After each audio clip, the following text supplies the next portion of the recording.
오늘은 기다림과 웃음이라는 제목으로 우리 대림절 첫 주일 말씀을 함께 나누고자 합니다.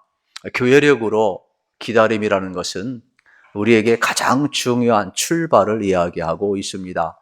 첫 시작을 기다림으로 시작을 하는 겁니다. 신앙이 뭐냐? 기다리는 것이죠. 믿음이 뭐냐? 믿음이 있다면 기다리는 것이 되겠습니다. 기독교 신앙은 이렇게 기다림임을 발견할 수가 있게 되겠습니다. 기다림의 다른 표현이란 뭐냐? 소망이 되겠죠. 우리 마음속에 소망 없이 산다. 그것처럼 안타까운 것은 없어요. 우리 그리스도인들이 세상 사람과 다른 것은 뭐냐? 바로 기다림이죠. 예수님 자체를 기다리는 거죠. 하나님의 나라를 기다리는 것이죠.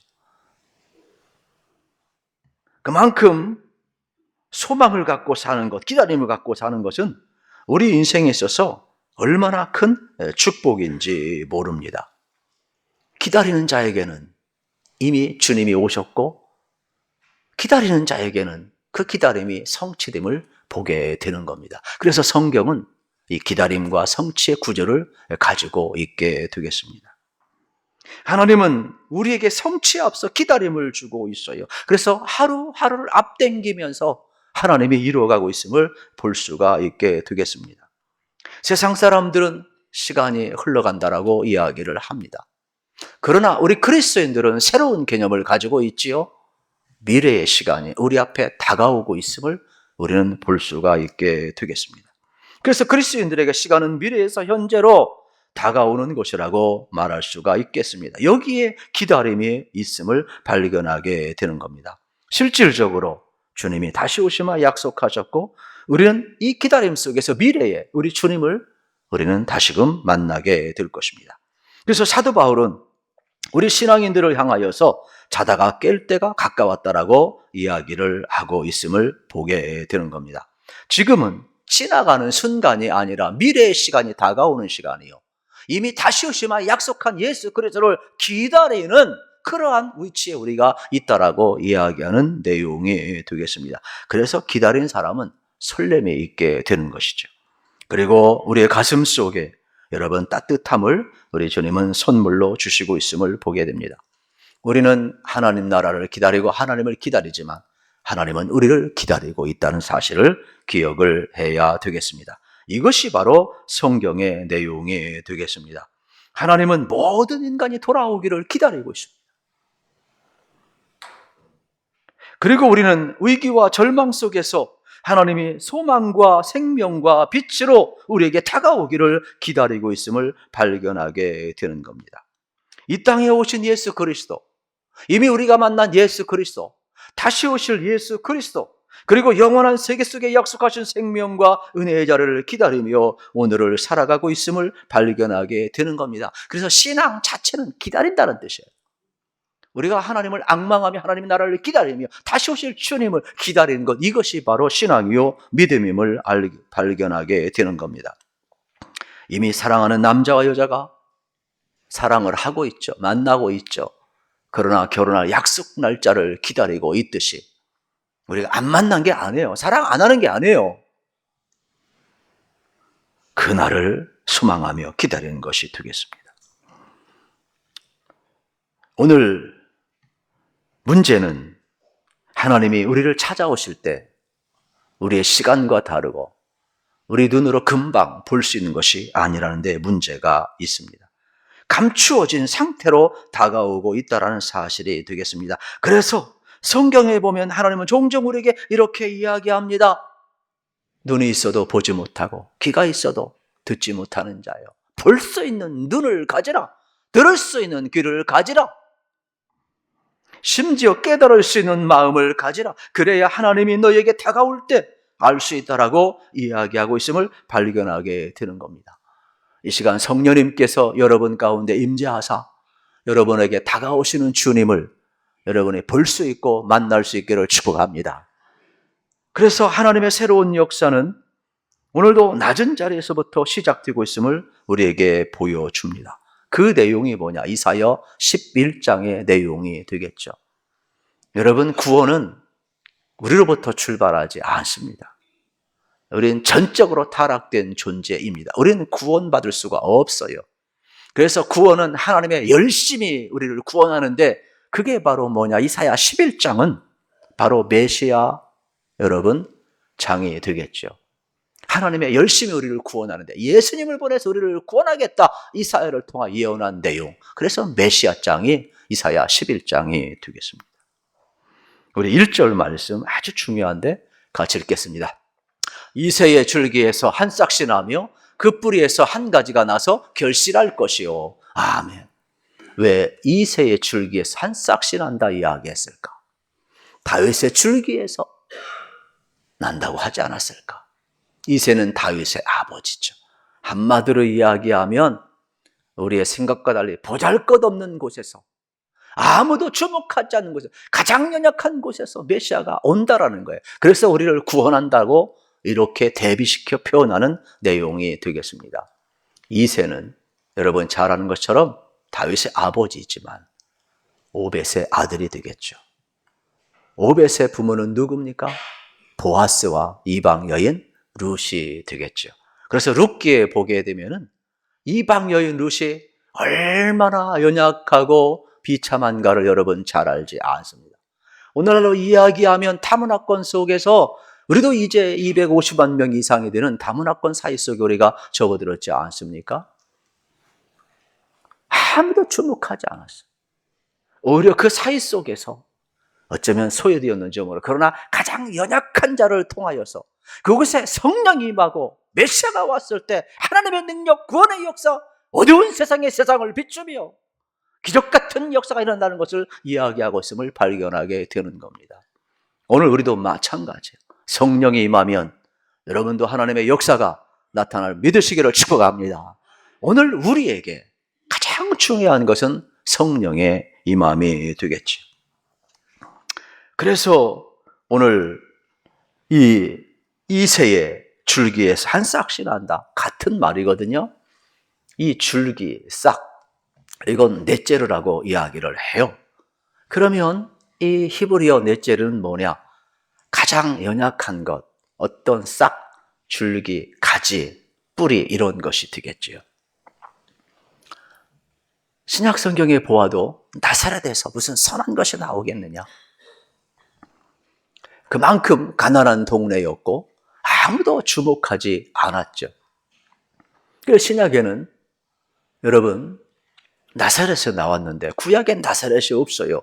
그 원어를 찾아보면 오늘 여기 이새의 한 줄기 싹, 여기 싹 씻는 넷째라는 단어가 나사렛이다. 이러한 단어가 되겠습니다. 그래서 어쩌면은 보잘것없는 그곳에 메시아가 와서 하나님의 구원의 역사를 이루겠다 이야기하고 이제 2절부터 5절에 그 내용을 설명을 하고 있어요. 저는 이제 현대인 성경을 여러분에게 소개를 합니다. 같이 한번 읽어보겠습니다. 여호와의 성령께서 그에게 자기 백성을 다스릴 지혜와 지식과 재능을 주실 것이며 그는 여호와의 뜻을 알고 그를 두려운 마음으로 섬길 것이며 그에게 순종하는 것을 즐거움으로 여길 것이다. 그는 눈에 보이는 외모나 귀에 들리는 소문으로 심판하지 않을 것이며 가난하고 힘없는 자들을 옹호하고 세상의 악인들을 쳐서 죽이실 것이며 정의와 성실로 자기 백성을 다스릴 것이다. 아멘. 메시아가 오면 여러분 그에게는 뭐가 있습니까?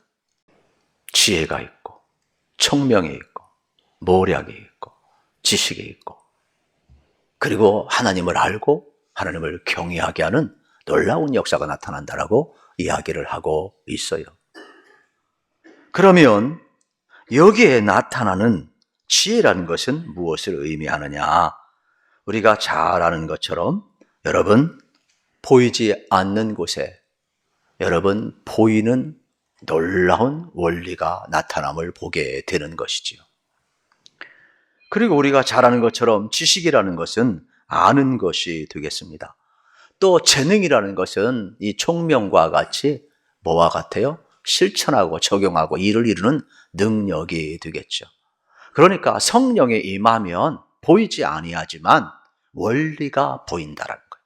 성령이 임하면 총명이 임하고 지혜가 임하여서 지식이 임하여서 그에게 모략이 임하여서 하나님의 경외심이 나타나서 그걸 다 이룰 수 있는 능력이, 적용 능력이 여러분 나타남을 보게 되는 그러한 내용의 말씀이 되겠습니다. 그래서 실제로 예수님이 이 땅에 오셨을 때 보잘것없는 연약한 자리로부터 시작이 되었음을 보게 됩니다. 세상은 아무도 예수를 맞이할 준비를 안 했어요. 여관에는 작은 방 한 칸도 없었고 누구도 알아주지 않는 구유에 태어나셨습니다. 그리고 그것도 가난한 목수 요셉의 아들로 자라나셨습니다. 가장 가난한 동네 나사렛 사람이라 불려지고 예수님은 멸시를 당하는 마을에서 살아나셨습니다. 가장 천박한 것. 어쩌면은 어느 누구도 이 나사렛에서 예수 그리스도가 자라나고 태어나리라 생각을 안 했을 것입니다. 그런데 예수님의 오심 자체는 이사야서 예언대로 지극히 소박하고 겸손했고 비천한 자리, 초라한 자리였음을 보게 됩니다. 오히려 성경은 예수님은 가장 가난한 자로 오셨습니다. 가장 낮은 자로 오셨습니다. 오히려 애통한 자로 이 땅에 오셨습니다. 이것이 하나님의 역사의 시작임을 성경은 우리에게 보여주고 있습니다. 왜 그랬을까? 얼마든지 전능하신 하나님이 왕궁에서 올 수 있는데, 가장 강력한 자의 모습으로 올 수 있는데, 이새의 줄기에서 가장 연약한, 여러분 가장 비천한 자리에서 예수님이 오셨어요.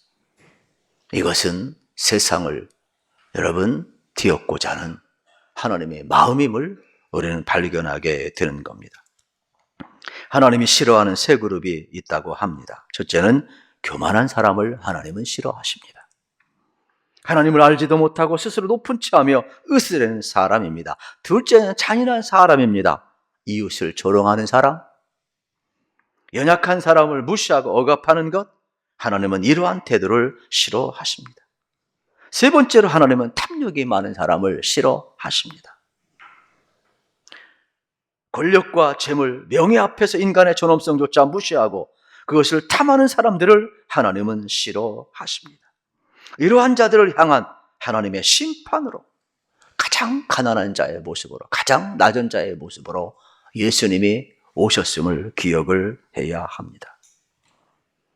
예수님이 이 땅에 오셨을 때 권력자였던 헤롯은 예수님의 탄생 소식을 들었을 때 분노하며 어린 예수를 죽이고자 달려들었습니다. 당시 종교 율법을 꿰뚫고 있던 바리새인 서기관들, 예수님이 오셨을 때 거들떠보지도 않았습니다. 세상의 모든 부와 모든 권력을 가졌던 사람들, 볼품없이 다가온 예수 그리스도에게 아무도 관심을 기울이지 않았습니다. 마치 오늘 본문에 나오는 이사야서 예언과 같은 모습을 보게 되는 겁니다. 이사야서 29장 13절, 14절에도 똑같이 예언하고 있음을 발견하게 되는 겁니다. 주께서 이르시되 이 백성의 입으로는 나를 가까이 하며 입술로는 나를 공경하나 그들의 마음은 내게서 멀리 떠났나니 그들이 나를 경외함은 사람의 계명으로 가르침을 받았을 뿐이라. 그러므로 내가 이 백성 중에 귀한 일, 곧 귀하고 가장 귀한 일을 다시 행하리니 그들 중에서 지혜자의 지혜가 없어지고 명철자의 총명이 가려지리라 말씀하고 있습니다. 세상에서 잘났다고 하는 모든 사람들의 지혜와 총명을 거두어 가시겠다는 겁니다. 오히려 하나님은 선전포고를 하고 있는 겁니다. 하나님은 기쁨의 웃음이 아니라 지금 꾸짖고 있음을 보게 됩니다. 그래서 시편 2편 1절과 4절에서 이렇게 하나님은 말씀하십니다. 어찌하여 이방 나라에 분노하며 민족들의 헛된 일을 꾸미는가? 하늘에 계신 이가 웃으심이여 주께서 그들을 비웃으시로다. 교만한 자, 세상이 전부인 줄 아는 자, 그들을 향하여 분노하시면서 하나님은 뭐라고 이야기를 하십니까? 너희가 세상의 왕이냐? 나는 하늘의 왕이다. 너희가 스스로 잘났다고 하느냐? 권력을 뽐내는 자들, 세상에 힘을 자랑하는 자들 향한 하나님의 비웃음을 보게 되는 겁니다.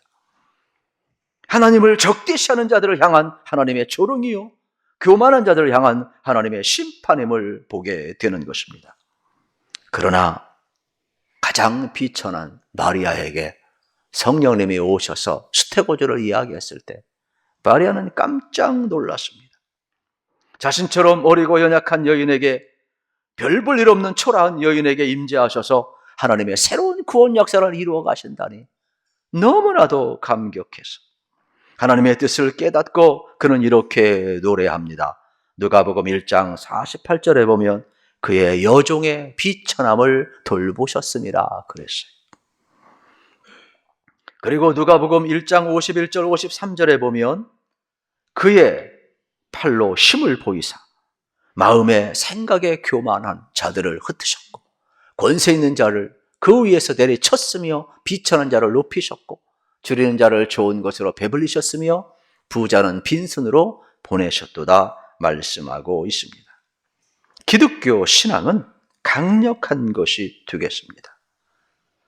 여러분, 기독교 신앙은 이 세상을 얼마든지 뒤집을 수 있는 귀한 말씀임을 보아야 하는 것입니다.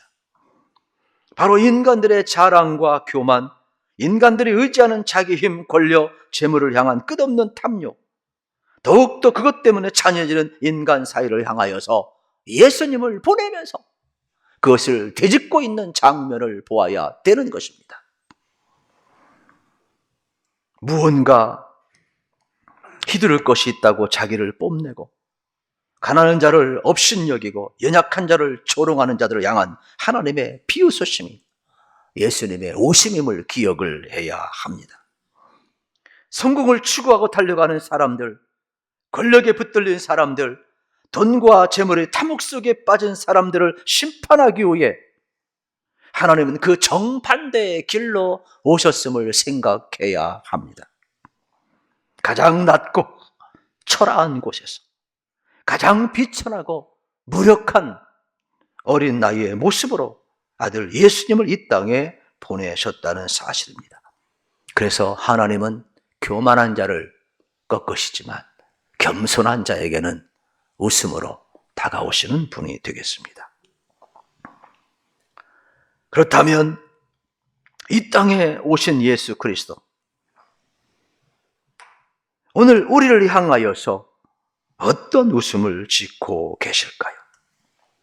저는 이삭을 생각을 했습니다. 아브라함이 100세 때, 하나님이 이제 99세 때 정확히 이야기하면 나타나셔서 내년 이맘때에 내 안에 사라가 아들을 낳을 것이다 이야기합니다. 아브라함은 믿기지 않았죠.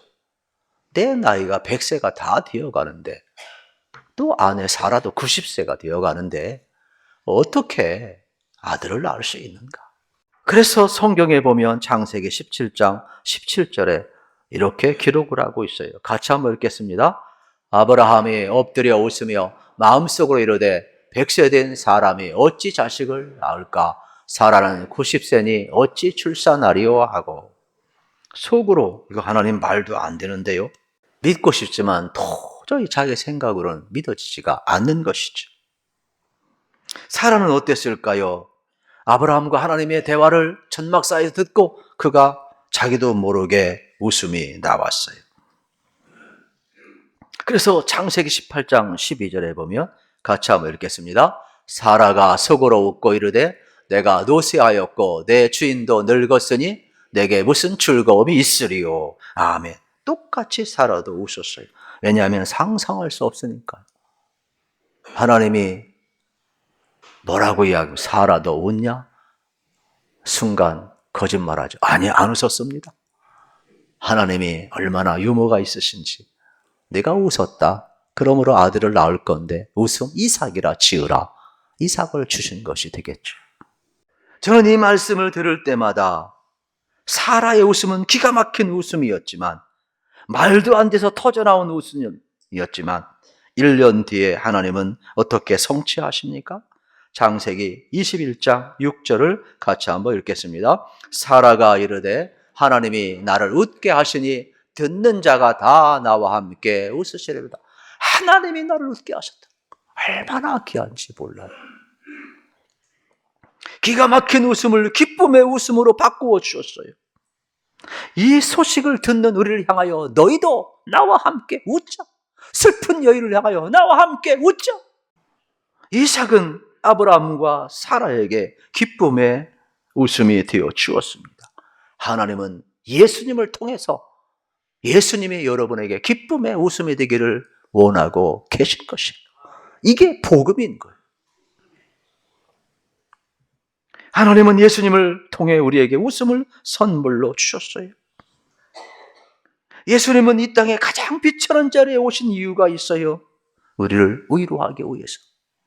가난한 자들아, 애통하는 자들아, 고통받는 자들아, 우는 자들아, 참담하고 절망하는 자들아, 내가 내 아들 예수를 너희에게 보낸다. 예수는 너희보다 더 배고프고 너희보다 더 가난하고 너희보다 더 절망하고 너희보다 고통을 받는다. 그러니 예수를 통해서 위로를 받으라.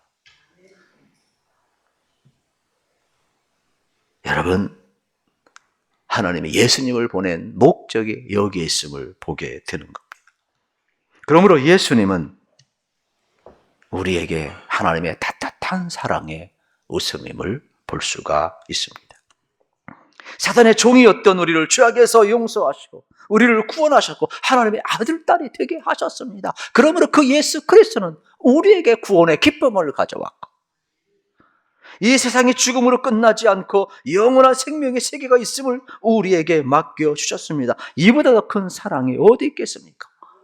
예수님은 우리에게 큰 웃음이 되겠습니다.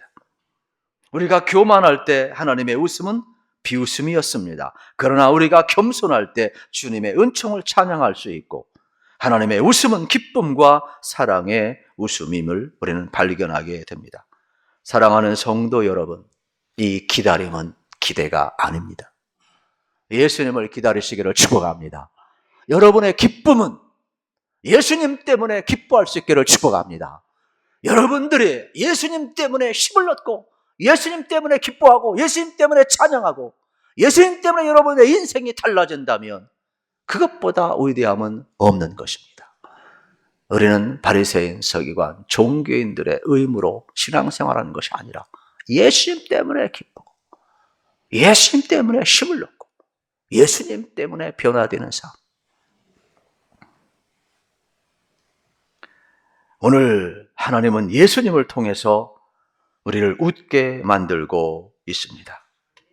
울고 있던 어린아이가 방긋 웃는 엄마의 얼굴을 보면 울음을 그치듯이 언제 울었느냐는 듯이 울음을 그치지 않습니까? 울고 계십니까? 힘드십니까? 남이 모르는 고통이 있습니까? 우리 주님이 여러분에게 방긋 웃고 있어요. 그 주님의 웃음을 보면서 여러분의 그 아픔과 눈물과 탄식과 절망이 변하여서 웃음이 되기를 축복합니다. 성탄은 바로 우리에게 웃음을 주기 위해서 오신 예수 그리스도가 되겠습니다. 나 같은 자를 위해 가장 낮은 자리에 오신 주님. 우리는 예수님 때문에 기쁨과 감사의 노래를 할 수가 있게 되겠습니다. 그러므로 이 기다림이 기대가 아니라 예수님을 기다리는 기다림이 되고 소망이 되고 능력이 되고 여러분의 삶의 자리 속에 이미와 아직 사이에 있지만은 우리의 삶이 다시 한번 성령이 오시게 되면 이러한 놀라운 역사가 나타나는 것을 기억하시면서 이 기다림의 시간이 축복의 시간, 꼭 소망의 시간이 되기를 우리 주님의 이름으로 축복합니다.